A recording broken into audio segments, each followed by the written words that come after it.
Hello, my name is Agil Setyo Nugroho, with NPM 234111057, Management Class 23C. This time I will explain about data collection. Understanding data and types of data.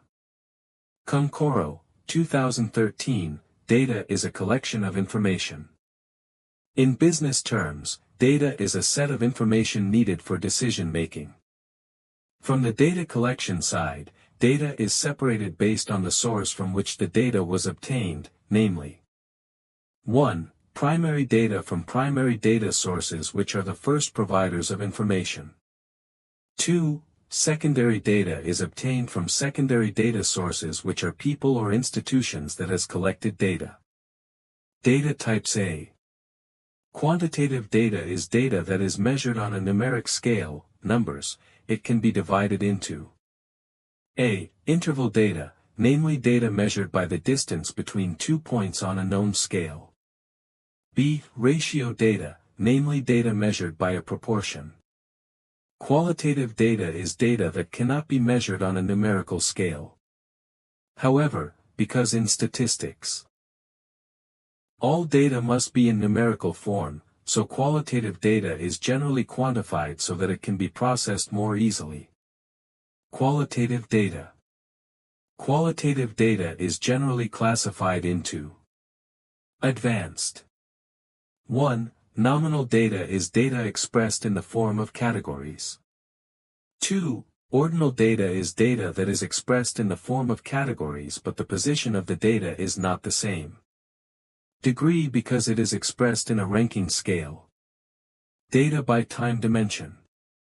1. Time series data, namely data that is chronologically arranged according to time at a certain time. Certain variables. 2. Cross-section data, namely data collected at one point in time. 3. Data pooling, is a combination of time series and cross-location data, a combination of time series and cross-location data. Cross-section data. Data by source. 1. Internal data, originating from within the organization, or external, originating from outside the organization. 2. Primary data or secondary data. Data collection techniques and data sources. Jogianto, 2008, several sampling techniques can be as follows. 1. Observation techniques, interviews and time and motion studies, carried out through direct observation in case studies and in the field. 2. Experimental and simulation techniques, carried out through direct observation to obtain data. Laboratory.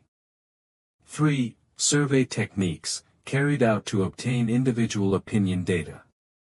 4. Delphi technique, carried out to obtain group opinion data. 5. Content analysis techniques are carried out to obtain primary archive data. 6. Database retrieval techniques are carried out to obtain secondary archive data. 7. Mathematical modeling techniques are carried out analytically to obtain logical data for researchers. That's all, and thank you.